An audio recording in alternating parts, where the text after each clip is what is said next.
तो मैम हमारी तरफ से और जो प्यारे छात्र वीडियोज़ देख रहे हैं उनकी तरफ से स्वागत है हमारे चैनल पर। Thank you so much. और फर्स्ट ऑफ ऑल मैम आपसे जानेंगे कि आपका नाम क्या है और आप कहाँ से हैं? मेरा नाम अर्चना कुमारी है।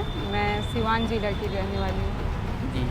और मैं आपका मीडियम एजुकेशन बैकग्राउंड क्या रहा? मेरा मीडियम हिंदी था और मैंने 2023 में नालंदा ओपन यूनिवर्सिटी से ज्योग्राफी ऑनर्स से पास किया है। जी। और इस बार कौन सा प्रयास रहा BBA से? सर ये मेरा फर्स्ट अटैम्प्ट था। थोड़ा सा जानना चाहेंगे मैम कि आपने सेल्फ स्टडी से यहाँ तक पहुँचा या फिर कोई कोचिंग लिया है? नहीं, सेल्फ स्टडी मैं अपने गांव से ही पढ़ाई की हूँ और यहाँ तक पहुँची हूँ। Thank you ma'am. थोड़ा सा हम जानना चाहेंगे, अभी आप इंटरव्यू देकर आ रही हैं, तो प्रवेश करने के बाद पहला क्वेश्चन आपसे किस सेगमेंट से पूछा गया? सबसे पहले मुझसे यही पूछा गया कि आपने ग्रेजुएशन के बाद क्या किया, तो मैंने बोला कि सर मेरा 2023 में ग्रेजुएशन हुआ, उसके बाद 69 का मैंने फॉर्म फिलअप किया और मैं बोर्ड के समक्ष हूँ। उसके बाद उन्होंने पूछा कि आपका ऑनर्स पेपर क्या है और आपका ऑप्शनल क्या है, तो मेरा ज्योग्राफी था, तो मैंने ये पूछा। फिर उन्होंने युद्ध को लेकर पूछा जो रूस यूक्रेन का हो रहा है, या फिर इजराइल और हमास का युद्ध है, हिजबुल्ला क्या है, हिजबुल्ला के जो नेता मरे उनका नाम क्या था, उन्होंने वो पूछा। फिर उन्होंने मुझसे ज्योग्राफी ऑप्शनल से क्वेश्चन पूछा कि वायुमंडल की संरचना के बारे में बताइए, ऐसी कौन सी वायुमंडल की संरचना है जो रॉकेट लॉन्चिंग होता है उस पर प्रभाव डालती है, तो उन्होंने उससे क्वेश्चन किया। इसके अलावा उन्होंने मुझसे वायुमंडल की अन्य संरचनाओं के बारे में पूछा, ओजोन मंडल और आयन मंडल में क्या है, ये उससे उन्होंने पूछा। इसके बाद जो हाल में चुनाव हुए हैं, उन्होंने पूछा कि कहाँ कहाँ चुनाव हुआ है, तो मैंने बोला कि सर हरियाणा राज्य में हुआ है और केंद्र शासित प्रदेश जम्मू कश्मीर में हुआ है। तो फिर उन्होंने पूछा कि कौन विजयी रहे और सीट कितना आए, तो उन्होंने ये पूछा। फिर मेरा हॉबी से जो थर्ड मेंबर थे उन्होंने मुझसे हॉबी से क्वेश्चन किया, तो मेरा हॉबी है समकालीन हिंदी फिल्में देखना, तो उन्होंने मुझसे पूछा कि आपने अभी फ़िलहाल में कौन सी मूवी देखी है, तो मैंने बताया। फिर उन्होंने बोला कि 2 स्पेसिफिक मूवी जो आपको अच्छी लगी, तो मेरा अलीगढ़ था और डियर ज़िंदगी, तो उन्होंने पूछा कि ये किस विषय पे बात करती है, तो मैंने बताया कि अलीगढ़ समलैंगिक विषयों पे बात करती है और जो डियर ज़िंदगी है ये सेल्फ लव और मेंटल हेल्थ पे बात करती है। तो उन्होंने पूछा कि समलैंगिक मुद्दों से फिर उन्होंने क्वेश्चन पूछा कि अभी हाल ही में बहुत चर्चा में रहा है समलैंगिकता, इसको लेकर बिहार सरकार क्या प्रयास कर रही है, तो उन्होंने ये क्वेश्चन पूछा। तो ओवरऑल मेरे ऑप्शनल, करेंट, हॉबी और जो अभी हाल ही में जो युद्ध ये सब चल रहा है वो क्वेश्चन था, तो बोर्ड भी कोऑपरेटिव थे, तो सही था सर। और भी एनी क्वेश्चन जिससे सिचुएशनल बेस्ड SGSTM या DSP बनाकर? सर मुझसे तो सिचुएशनल बेस्ड क्वेश्चन नहीं पूछे गए, हालांकि मुझसे ये पूछा गया मेरी पृष्ठभूमि को लेकर के कि आपने मतलब क्या कर रही थी इतने समय से और आपने कैसे तैयारी किया, तो ये सब था, तो सिचुएशनल बेस्ड तो नहीं था।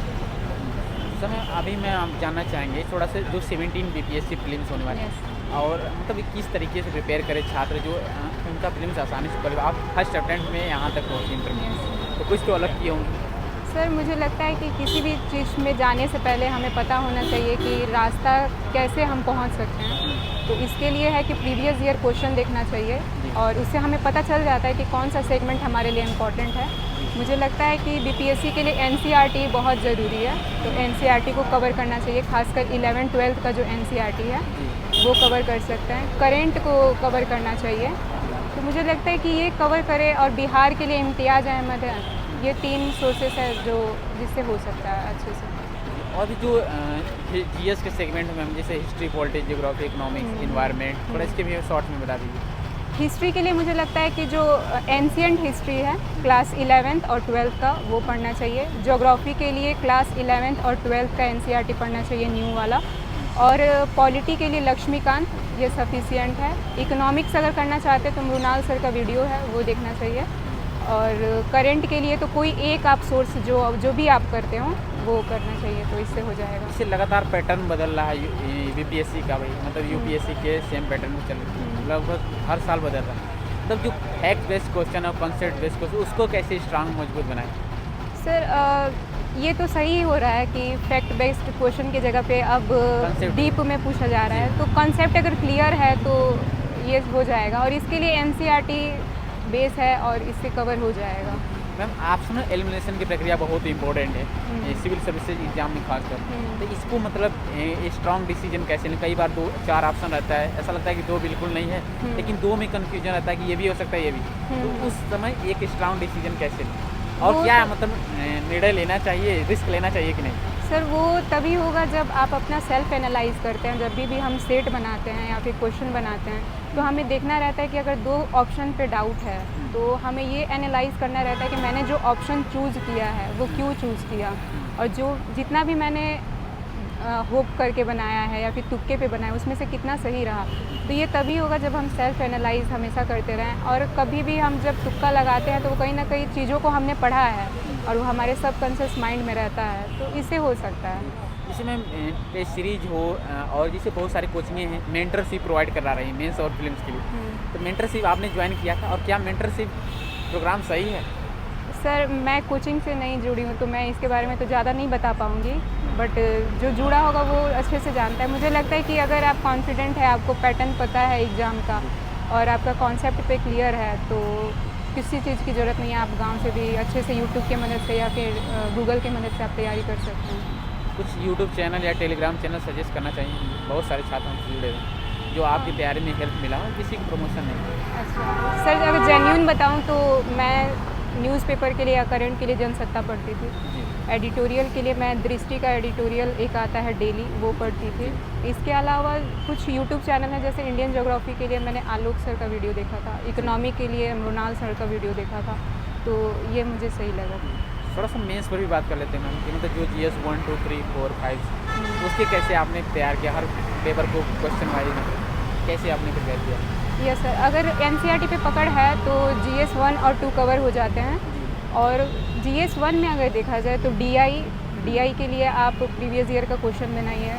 करंट के लिए आप अगर डेली एक एडिटोरियल पढ़ रहे हैं या न्यूज़ कवर है तो उससे करंट हो जाएगा। और हिस्ट्री के लिए मॉडर्न हिस्ट्री खासकर क्वेश्चन पूछा जाता है, इनमें भी कला और संस्कृति हो गया, और जो स्वतंत्रता आंदोलन था उससे क्वेश्चन, वो भी इसमें डिटेल है कि कौन सा पढ़ना चाहिए, वो हो गया। GS 2 के लिए है तो अगर ज्योग्राफी और इकोनॉमी का है तो वो आपने बेसिक कंप्लीट कर लिया है तो उससे हो जाएगा। साइंस एंड टेक के लिए कुछ महत्वपूर्ण मुद्दे हैं, जैसे बायोटेक्नोलॉजी हो गया, नैनो टेक्नोलॉजी हो गया, और अभी जो उभरती प्रौद्योगिकियाँ जो न्यूज़ में रहता है वो कवर कर लिए तो हो गया। निबंध के लिए मैं कहना चाहूँगी कि मैंने जो तैयारी किया था वो विकास सर का निबंध का बुक आता है, उससे मैंने देखा था कि कैसे निबंध को लिखा जाता है, उसमें डिटेल एनालाइज है और कुछ निबंध का उदाहरण भी देके समझाया गया, तो उससे मेरा कवर हो गया था। मैम मेंस में एक बेहतरीन आंसर कैसे लेंगे? आंसर राइटिंग की प्रक्रिया ही आपको मतलब फाइनल मेरिट टेस्ट में ले जाती है, यस। तो अपने आंसर को अफेक्टिव कैसे बनाएं और कुछ अलग कैसे करें जिससे ज़्यादा मार्क्स मिले? आंसर राइटिंग का पैटर्न होता है कि पहले हमें एक भूमिका लिखना पड़ता है, फिर उसका एक मुख्य बॉडी होता है और फिर निष्कर्ष होता है। अब जब से चूँकि ये बदल गया है पैटर्न एग्ज़ाम का, तो उसमें शॉर्ट क्वेश्चन आ गए हैं, फिर लॉन्ग क्वेश्चन आ गए हैं, जिसकी वजह से 3 घंटा में कवर करना ही अपने में बहुत मुश्किल होता है। तो इसके लिए है कि आंसर राइटिंग करते रहें और अपना इवेल्युएट करते रहें। अगर कोई ग्रुप है तो उस पर चर्चा करना चाहिए आंसर राइटिंग को लेकर, क्योंकि अगर हम डिस्कशन करते हैं तो हमें पता चल जाता है कि हमारी कमियां कहाँ हैं, तो उस पर हम अपना ध्यान दे सकते हैं। तो यही है कि प्रैक्टिस करते रहना चाहिए। एक क्वेश्चन और कुछ जानना चाहेंगे, मतलब एक स्टूडेंट्स का कमेंट्स था, मतलब ये आंसर राइटिंग में पेन का भी रोल होता है, तो आपने कौन सा पेन यूज़ किया था और क्या पेन का भी रोल होता है? हाँ, मुझे लगता है कि आप किसी एक पेन से कंफर्टेबल हो जाइए, जिससे आप लिख रहे हैं उसी को रखिए, क्योंकि उससे अब हमारा आदत बन चुका है, और दूसरा पेन आएगा तो हम अनकंफर्टेबल हो जाते हैं। मैंने तो जर्मन हाउजर का जो पेन आता है वो यूज किया था, 10 रुपये का मिलता है, लेकिन मुझे लगता है कि किसी भी एस्पिरेंट को एक पेन ले लेना चाहिए और उसी से प्रैक्टिस करना चाहिए, और एग्ज़ाम भी उसी पेन से देना चाहिए। एक लास्ट क्वेश्चन रहेगा, कोई भी मोटिवेशन है इंस्पिरेशन लाइन के साथ अपनी बातों को समझ, हमारे साथ बहुत सारे साथ जुड़े हैं जो उनको तैयारी में धैर्य बनाए रखें, जो आप डेली रूटीन में फॉलो करती हैं? मुझे शैलेंद्र सुमन का जो पंक्ति है वो बहुत ही इंस्पायर भी करता है। मैंने क्लास 8 में ही पढ़ा था जी। कि तू जिंदा है तो ज़िंदगी की जीत पे यकीन कर, अगर कहीं है स्वर्ग तो उतार ला ज़मीन पर। और थैंक यू सो मच, बहुत बहुत धन्यवाद। मैं ऊपर वाले से प्रार्थना करूँगा कि आपका फाइनल लिस्ट में नाम हो। बहुत बहुत thank you so much sir.